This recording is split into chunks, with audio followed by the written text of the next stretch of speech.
आघाडीचा हा विजय आहे। आज जे भारतीय जनता पार्टी आहे या भारतीय जनता पार्टीनं याचा विचार करावा की शिवसेना सोबत होती म्हणून तुमची इज्जत होती।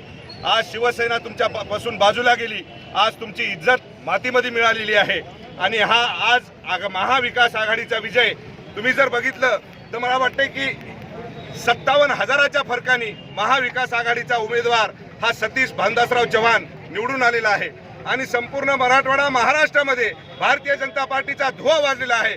जे 4 दिवस एक माकड या हिंगोली शहरामध्ये त्यांनी आणून बसवलं होतं की आम्हाला बोराळकरला निवडून आणायचंय, भारतीय जनता पार्टीला निवडून आणायचंय।